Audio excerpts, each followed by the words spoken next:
Hi. അപ്പോൾ big boss വീട്ടിലെ പ്രൊമോഷന് വേണ്ടി വരാനടുത്ത് വേറെ പറഞ്ഞ നമ്മുടെ അനുമോളുടെ ഫ്രണ്ടിന് വെച്ചാൽ മതി. ഫ്രണ്ട് വരുന്നുണ്ട്, പിന്നെ വേറെ ഒരു പെൺകുട്ടി അതിനകത്ത് അഭിനയിക്കുന്ന ഒരു പെൺകുട്ടിയും കൂടി വന്നു കഴിഞ്ഞു അനുമോളുടെ അങ്ങോട്ട് ഏതാണ്ട് രീതിയിലേക്ക് ഇപ്പോൾ പുള്ളിക്കാരിന്ന് വിചാരിച്ചു വയൽക്കാടാണോ ഇങ്ങനെയാണ് ഇത് ഇതിൻ്റെ മുഖം ഈ 100 ദിവസം 50 ദിവസം കൂടി കാണാൻ വേണ്ടി ഒരുവണ്ണം ഓർത്തിട്ടാണ് പേടിച്ചിട്ടാണെന്നോ അറിയില്ല. പുള്ളിക്കാരി ഭയങ്കര വിഷമിച്ച് മിണ്ടില്ല, എല്ലാവരും കെട്ടിപ്പിടിച്ച് കൈ കൊടുത്ത് ഒന്നും ചെയ്തില്ല. എന്നിട്ട് പുള്ളിക്കാരി പതുക്കെ പോയി ഡ്രസ്സ് മുറിയിൽ പോയി ഇരുന്ന് പൊട്ടിക്കരയുണ്ട്. ആരായിരുന്നാലും നിങ്ങൾ ഓർത്ത് നോക്കി എല്ലായിടത്തും എല്ലാവരും പറഞ്ഞാൽ സ്നേഹിക്കില്ല. അങ്ങനെ ഏതെങ്കിലും ഒരു കാലഘട്ടത്തിൽ എല്ലാവർക്കും ഒരു സ്നേഹം, ഒരു ചെറിയ ഇഷ്ടം എല്ലാവരോടും ഉണ്ടായ ഇഷ്ടമില്ലെന്ന് പറയുള്ളൂ. പക്ഷെ അങ്ങനെ ഒരു സ്നേഹം ഇല്ലാണ്ടാകുമ്പോൾ എല്ലായിടത്തും സഹിക്കാൻ പറ്റില്ല. അത് പിന്നെ നമ്മൾ നേരിട്ട് കാണുമെന്ന് പറഞ്ഞു കഴിഞ്ഞാൽ നമുക്ക് സഹിക്കാൻ പറ്റും, ആരാണെന്ന് സഹിക്കാൻ പറ്റില്ല. അപ്പോൾ കണ്ടപ്പോൾ പണുമോൾക്ക് ഭയങ്കര വിഷമം, കറയുണ്ട്.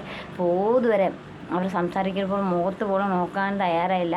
പിന്നെ പോകാനടുത്ത് കൂടി എല്ലാവരും ബിഗ് ബോസ് പറഞ്ഞ് എല്ലാവരും കൈ കൊടുത്ത് അവരെ വഴി അനുപ്പി കൊടുക്കുമെന്ന് പറഞ്ഞപ്പോൾ എല്ലാവരും വന്നിട്ട് പുള്ളിക്കാർ മാത്രം ഇങ്ങനെ പുറകോട്ട് ആദിലും നൂറും പുറകെ ഇങ്ങനെ അവരുടെ കൂടെ വരണേ.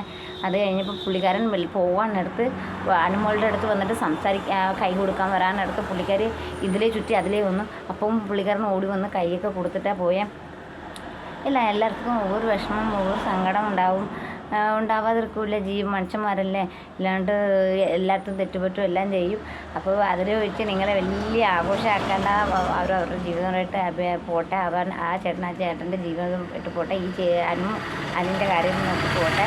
അപ്പോൾ ഇതിനിപ്പോൾ അനുമോൾ പറഞ്ഞതിന് വലിയ ഒരു ഇതായിട്ട് വരും, വലിയ സ്റ്റോറിയായിട്ട് വരും.